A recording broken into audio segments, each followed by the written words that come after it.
Kitab Kidung Agung dalam Perjanjian Lama merupakan kitab yang paling disalahpahami dalam Alkitab.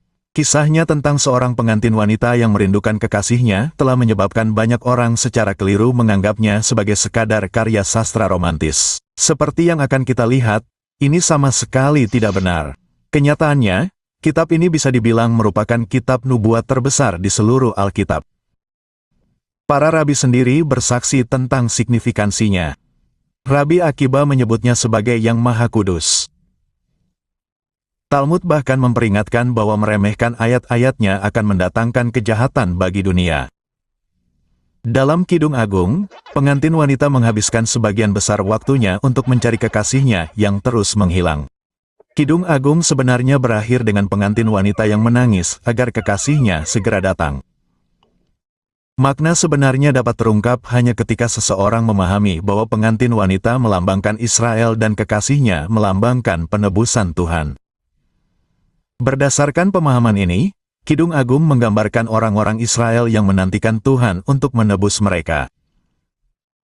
Tarum Yahudi kuno menafsirkannya dengan cara ini sebagai kisah yang diilhami tentang sejarah penebusan Israel. Seperti yang akan kita lihat sekarang, kekasih mempelai wanita, penebus Israel yang dinubuatkan dalam Kidung Agung, tidak lain adalah Muhammad, alaihi salam, yang diutus untuk menikahi Israel ke dalam perjanjian baru yang kekal dengan Tuhan. Berikut adalah ayat-ayat kunci dalam Kidung Agung. Merpatiku di tebing batu, di tempat persembunyian di sisi gunung. Tunjukkanlah wajahmu, biarkan aku mendengar suaramu. Wanita yang paling cantik, kemana perginya kekasihmu? Kekasihku telah pergi ke kebunnya ke hamparan rempah-rempah. Kekasihku berseri-seri dan kemerah-merahan, menonjol di antara 10.000. Kepalanya emas murni, rambutnya bergelombang dan hitam seperti burung gagak, lengannya dari batang emas bertahtakan topas. Tubuhnya seperti gading yang dipoles berhias lapis lazuli. Kakinya tiang marmer yang beralas emas murni. Biarkan dia menciumku dengan ciuman mulutnya. Karena cintamu lebih nikmat daripada anggur, mulutnya manis, segala sesuatu menarik baginya. Inilah kekasihku, inilah sahabatku, hai putri-putri Yerusalem. Seperti yang akan kita lihat sekarang, semua puisi cinta yang tampak ini sebenarnya bersifat alegoris dan merujuk pada nubuat-nubuat lain yang ditemukan di seluruh Alkitab. Seperti yang dikonfirmasi oleh pakar Perjanjian Lama Ellen Davis, ayat-ayat ini berhubungan dengan bagian-bagian Alkitab lainnya. Sekarang mari kita selidiki bagaimana ayat-ayat ini terkait dengan nubuat-nubuat lain di seluruh Alkitab. Kidung Agung memberitahu kita bahwa kekasih mempelai wanita dapat ditemukan di tebing batu. Kata Ibrani yang digunakan di sini untuk batu adalah salah. Ini adalah hubungan langsung dengan nubuat dalam Yesaya 42 yang menubuatkan kedatangan seorang hamba Tuhan yang akan dikaitkan dengan umat salah. Seperti yang telah saya bahas secara rinci dalam video sebelumnya, Muhammad dan Madinah dalam Alkitab, Salah merujuk pada kota Madinah di Arab karena Salah adalah nama gunung yang terkenal di Madinah. Jadi di sini, Kidung Agung mengaitkan kekasih mempelai wanita dengan Madinah. Referensi lain tentang Arabia dapat ditemukan dalam pernyataan Kidung Agung bahwa kekasih mempelai wanita berada di lokasi yang berisi hamparan rempah-rempah. Kata Ibrani yang diterjemahkan di sini sebagai kejahatan adalah basem yang juga mengandung arti balsam. Hal ini menurut leksikon seperti Strong's dan Brown Drivers. Bahkan, beberapa versi Alkitab menerjemahkannya sebagai balsam. Ini berarti bahwa Kidung Agung mengandung ilusi terhadap nubuat dalam Mazmur 84 yang juga berbicara tentang balsam. Seperti yang saya bahas secara rinci dalam video sebelumnya, Mekah dalam Alkitab, ini adalah referensi ke kota Mekah di Arab, yang secara historis terkenal dengan pohon balsamnya. Jadi di sini, Kidung Agung mengaitkan kekasih mempelai wanita dengan kota Mekah di Arab. Penting untuk dicatat bahwa Kidung Agung sendiri secara eksplisit mengaitkan kekasih mempelai wanita dengan Arabia ketika menyatakan bahwa kepalanya adalah emas murni. Kata Ibrani yang diterjemahkan sebagai emas murni fas secara khusus merujuk pada emas Arab. Komentar Giles mengenai Alkitab menyoroti emas itu sebagai emas terbaik dan termurni milik bangsa Arab. Ayat yang sama dalam Kidung Agung selanjutnya menyebutkan bahwa rambut kekasih mempelai wanita hitam seperti burung gagak. Kata Ibrani yang diterjemahkan sebagai burung gagak oreb kebetulan secara linguistik berhubungan dengan kata Ibrani untuk bahasa Arab sebagaimana yang diinformasikan oleh konkordansi Strong yang lengkap. Kita dapat melihat bahwa Kidung Agung tidak hanya memuat referensi umum tentang bangsa Arab tetapi juga asosiasi khusus dengan kota-kota Arab, Mekah dan Madinah. Semua itu membuat lokasi dan etnis kekasih mempelai wanita menjadi sangat jelas. Kidung Agung selanjutnya mengaitkan kekasih mempelai wanita dengan 10.000 orang. Kata yang diterjemahkan di sini sebagai luar biasa adalah kata Ibrani dagal yang mengandung arti pembawa panji dalam konteks militer. Catatan Barn mengenai komentar Alkitab juga menunjukkan konteks militeristik. Jadi kekasih mempelai wanita akan menjadi pemimpin pasukan yang terdiri dari 10.000 orang. Hal ini sangat mirip dengan nubuat dalam Ulangan 33 yang menyebutkan munculnya 10.000 orang kudus. Tafsir Yahudi Fra Devarim juga mengaitkan Kidung Agung dengan penyebutan 10.000 orang kudus dalam Ulangan.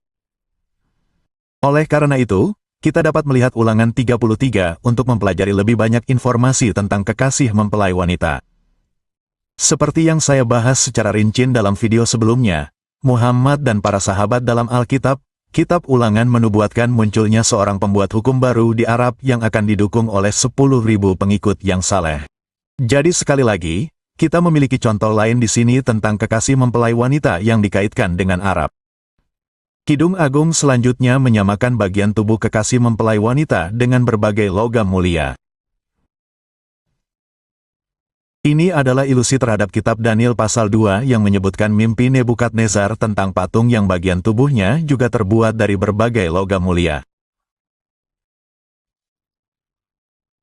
Paralel antara Kidung Agung dan Daniel 2 yang keduanya berbicara tentang kepala, tubuh, lengan, dan kaki yang terbuat dari campuran berbagai bahan tidak luput dari perhatian para ahli Alkitab. Misalnya, profesor dalam studi Near Eastern, Ariel B.L., mengakui adanya paralel ini dengan Daniel 2. Kita dapat melihat Daniel 2 untuk mempelajari lebih banyak informasi tentang kekasih mempelai wanita. Seperti yang saya bahas secara rinci dalam video sebelumnya, Muhammad dalam Kitab Daniel, bab 2, menubuatkan munculnya kerajaan Tuhan yang akan menaklukkan bangsa-bangsa Babilonia, Persia, Yunani, dan Roma. Kidung Agung selanjutnya menggambarkan mulut kekasih sebagai sesuatu yang manis. Perjanjian Lama umumnya menggunakan rasa manis untuk melambangkan perintah Tuhan. Misalnya, Kitab Mazmur secara eksplisit membuat hubungan antara perintah Tuhan dan rasa manis. Komentar Yahudi Tanyo Salami menyatakan bahwa rasa manis mengacu pada hukum dan ajaran Tuhan. Hal ini erat kaitannya dengan nubuat dalam Ulangan 18 yang menyatakan bahwa Tuhan akan menaruh perintah-perintahnya di mulut nabi seperti Musa. Seperti yang dicatat dalam gulungan seni Yahudi seri Tanah secara historis, ada banyak komentator yang memahami bahwa Kidung Agung dan Ulangan 18 sama-sama menggunakan mulut sebagai metafora untuk komunikasi langsung Tuhan. Kita dapat melihat bahwa Kidung Agung erat kaitannya dengan nubuat dalam Ulangan 18. Seperti yang saya bahas secara rinci dalam video sebelumnya, Muhammad sang nabi seperti Musa, Kitab Ulangan menubuatkan seorang individu penting yang akan datang yang akan membawa hukum dan perjanjian ilahi baru bagi Israel untuk diikuti seperti yang dilakukan Musa dan bahwa ia akan diutus pada suatu waktu setelah Yesus. Singkatnya, dengan mengaitkan kekasih mempelai wanita dengan nubuat-nubuat yang terdapat dalam Yesaya 42, Mazmur 84, Ulangan 33, Daniel 2, dan Ulangan 18, Kidung Agung memberitahu kita bahwa semua nubuat yang beragam ini saling terkait dan mewakili satu individu yang akan memiliki kualitas dan pencapaian berikut. Ia akan menjadi orang Arab yang dikaitkan dengan Mekah dan Madinah. Ia akan didukung oleh sejumlah besar pengikut yang saleh. Kerajaannya akan menaklukkan bangsa-bangsa Babilonia, Persia, Yunani, dan Roma. Ia akan membawa hukum ilahi yang baru. Ia akan diutus setelah zaman Yesus. Dalam seluruh sejarah umat manusia, hanya ada satu individu yang mewujudkan semua karakteristik ini dan mencapai semua prestasi ini, dan itu adalah Nabi Muhammad SAW. Nah, Kidung Agung tidak hanya menghubungkan nubuat-nubuat Alkitab. Ia juga menyorotnya lebih dalam karena memberi kita gambaran terperinci tentang penampilan fisik kekasih mempelai wanita. Kidung Agung selanjutnya memberitahu kita bahwa sahabat-sahabat mempelai wanita meminta gambaran tentang kekasihnya. Bagaimana kekasihmu lebih baik dari yang lain, hai wanita yang paling cantik? Mempelai wanita menurutinya dengan memberikan gambaran terperinci tentang penampilan fisik kekasihnya sebagai berikut. Kekasihku berseri-seri dan kemerah-merahan. Rambutnya bergelombang dan hitam seperti burung gagak. Matanya bagaikan burung merpati. Pipinya bagaikan hamparan rempah-rempah yang harum semerbak. Tubuhnya bagaikan gading yang digosok, dihiasi dengan lapis lazuli. Kakinya bagaikan tiang-tiang marmer yang beralas emas murni. Penampilannya seperti gunung Libanon, indah seperti pohon-pohon arasnya. Sekarang mari kita bandingkan karakteristik ini dengan gambaran penampilan fisik Muhammad sebagaimana dicatat oleh para sahabat dekatnya. Mengenai pancaran kekasih mempelai wanita, wajah Muhammad dikatakan bersinar seperti matahari dan bulan. Mengenai kulit kemerahan kekasih mempelai wanita, Muhammad juga disebutkan memiliki kulit kemerahan. Mengenai rambut bergelombang kekasih mempelai wanita, Muhammad juga dikatakan memiliki rambut bergelombang. Mengenai rambut hitam kekasih mempelai wanita, Muhammad juga dikatakan memiliki rambut yang sangat hitam. Bahkan, rambutnya dikatakan tetap sangat hitam bahkan ketika ia meninggal sebagai orang tua. Mengenai mata kekasih mempelai wanita yang seperti burung merpati, ini menunjukkan bahwa matanya sangat gelap. Ini sesuai dengan deskripsi mata Muhammad yang sangat hitam. Mengenai pipi kekasih mempelai wanita yang harum seperti parfum, tubuh Muhammad dikatakan memiliki wangi alami. Bahkan keringatnya memiliki aroma yang harum, yang merupakan salah satu dari banyak berkah yang dianugerahkan kepadanya oleh Tuhan. Mengenai tubuh kekasih mempelai wanita yang dipoles gading, kata Ibrani yang diterjemahkan sebagai tubuh adalah mei, yang mengandung arti perut atau perut. Perut Muhammad dikatakan berwarna putih. Mengenai kaki kekasih mempelai wanita yang menyerupai pilar marmer, ini menunjukkan bahwa kakinya tebal dan kuat. Sendi-sendi Muhammad, tangan dan kakinya digambarkan besar. Akhirnya, mengenai kekasih mempelai wanita yang cantik seperti pohon cedar, komentar Albert Barn menggambarkan pohon-pohon ini sebagai yang paling rimbun, megah, dan indah di seluruh alam. Muhammad juga digambarkan sebagai yang paling cantik. Kita dapat melihat bahwa kemiripan fisik antara kekasih mempelai wanita dan Nabi Muhammad benar-benar luar biasa. Deskripsi dalam Kidung Agung ini sangat cocok. Kidung Agung melangkah lebih jauh dengan menyinggung nama kekasih mempelai wanita. Mulutnya manis sekali. Dia elok rupanya. Inilah kekasihku. Kata Ibrani yang diterjemahkan sebagai elok rupanya adalah Muhammadim. Mari kita dengarkan bagaimana ayat ini diucapkan dalam bahasa Ibrani. First, that Muhammad is mentioned by name in the original scriptures. The Old Testament, according to Christian authorities, was preserved in the Hebrew language, and the New Testament in Greek scriptures. Correct. Greek language.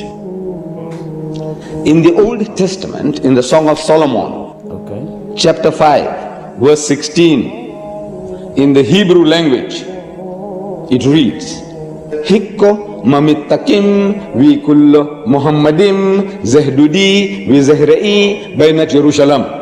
Is that true? Muhammad. I don't understand. Song of Solomon, chapter 5, verse 16. The word Muhammadim is Muhammad, I am im. There's one thing that we could argue about. We can argue about my opinion. We can argue about your opinion. You can't argue facts.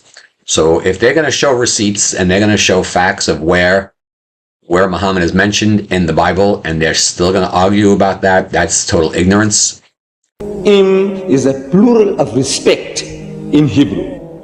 You see the first verse of the Bible, book of Genesis, chapter 1, verse 1. It says, in the beginning, God created the heavens and the earth.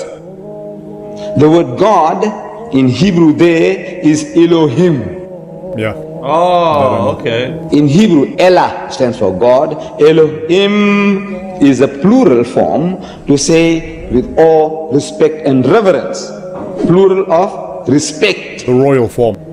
In all Eastern languages, including Arabic and Hebrew, there are two types of plurals. Plural of respect as well as numbers. In the Quran also we find the very same thing. Like the verse Allah says, Inna nahnu nazzalna dhikra wa inna lahu lahafizun. That it is for us to send down the revelation and it is for us to protect it. Who is this us? We're not going there. Ask any Muslim. Who is this us? Is Allah, Jibreel and Muhammad, like Father, Son and Holy Ghost? No.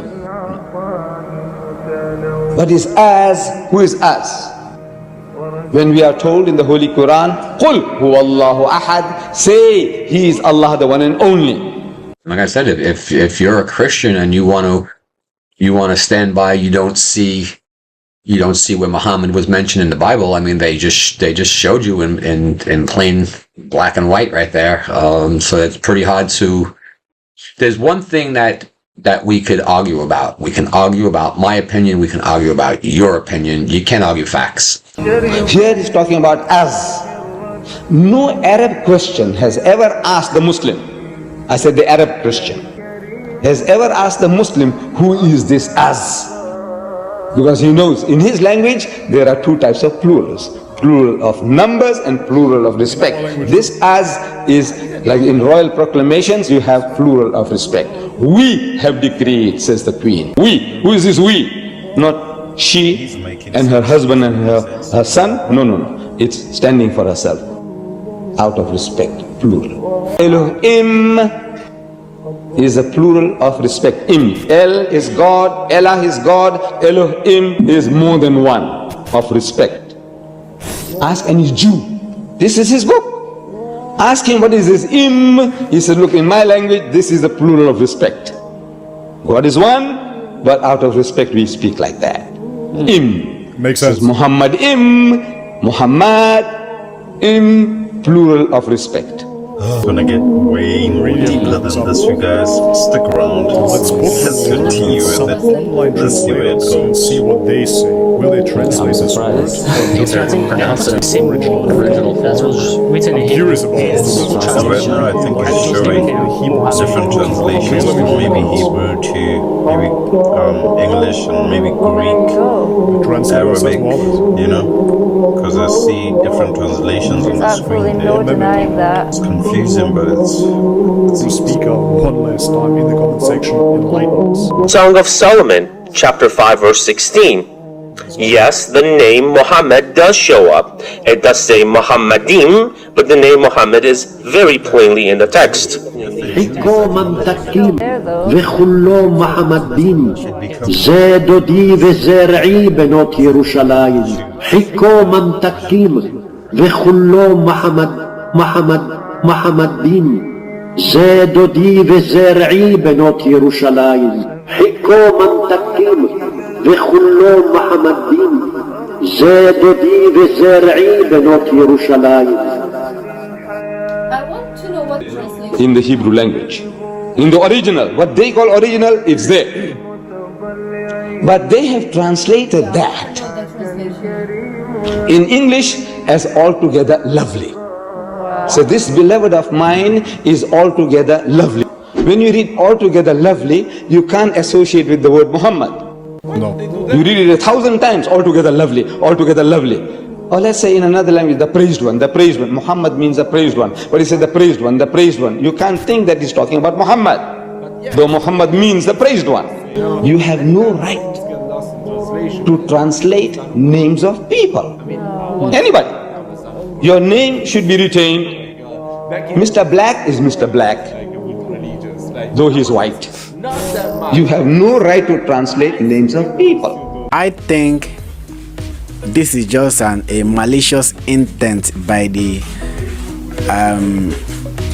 Christian religious leaders to actually silence the name of Muhammad in the Bible. I mean, this is just a kind of manipulative means. But they have been doing that. Muhammadim, they translated as altogether lovely. But the word Muhammad is there in the Hebrew language in the original. So we said, look, you have lost the name Jesus Christ according to the. Why? Why they want to hide from people? Think about it. Kata Ibrani Muhammadim. sebenarnya secara linguistik berhubungan langsung dengan nama Arab Muhammad. Seperti yang dikonfirmasi oleh sarjana Perjanjian Lama Tremper Longman, keduanya memiliki akar kata yang sama, Ham. Sekarang pertanyaan yang mungkin muncul di benak adalah mengapa penulis Kidung Agung tidak menyebutkan nama itu secara langsung. Dengan kata lain, jika yang mereka maksud adalah Nabi Muhammad, maka tidak bisakah mereka menyatakan sesuatu yang lebih lugas seperti mulutnya manis rupanya. Dia adalah Muhammad. Penulis Kidung Agung tampaknya secara kreatif menyinggung nama Muhammad, sambil tetap mempertahankan gaya puitis dari bagian lainnya, dengan memadukan kata Muhammadim dengan kata Mamakim yang mendahuluinya. Sarjana Perjanjian Lama Richard Hess mengonfirmasi bahwa maksud penulis adalah memadukan kata untuk memudahkan transisi. Selain itu, dalam studi Alkitab, ada konsep etmologi populer yang mana kata-kata Ibrani dipahami memiliki makna yang berhubungan dengan penyebab atau asal-usulnya. Fenomena ini sebenarnya lumrah di seluruh Perjanjian Lama. Misalnya, Profesor Alkitab Dwayne Beagle membahas makna yang lebih dalam dari nama Musa. Bentuk Ibrani dari nama Musa adalah Mose, dan karena sangat mirip dengan kata kerja Ibrani Masya yang berarti menarik keluar, penyelamatan Musa dari Sungai Nil dianggap sebagai alasan untuk namanya. Alkitab Ibrani dipenuhi dengan etmologi populer. Pikiran kuno beralasan bahwa ada penjelasan untuk setiap nama. Kita dapat melihat bahwa para rabi Yahudi kuno akan sepenuhnya menyadari bahwa kata Muhammadim mengandung makna yang lebih dalam. Muhammadim dapat diterjemahkan sebagai gambaran yang sangat indah dalam konteks langsungnya dan juga dapat dipahami sebagai rujukan pada nama diri seseorang dalam konteks yang lebih luas. Ini adalah metode eksogetik Yahudi standar dalam menafsirkan teks-teks yang ada sebelum kedatangan Islam. Sebagai kesimpulan, kita telah melihat bahwa Kidung Agung bukanlah sekadar kisah cinta, melainkan kisah alegoris tentang kedatangan penebus Israel. Ini adalah salah satu kitab nubuat terkaya, yang berfungsi sebagai peta tentang bagaimana menghubungkan nubuat-nubuat lain yang tersebar di seluruh Alkitab sambil juga meramalkan karakteristik fisik sang penebus serta memberi bayangan akan namanya. Ini semua adalah rincian yang secara kolektif hanya digenapi oleh satu orang dalam seluruh sejarah umat manusia. Tidak lain adalah Muhammad yang disapa dengan damai. Tidak heran Al-Quran menyatakan bahwa orang-orang Yahudi di Arab lebih mengenalnya daripada putra-putra mereka sendiri.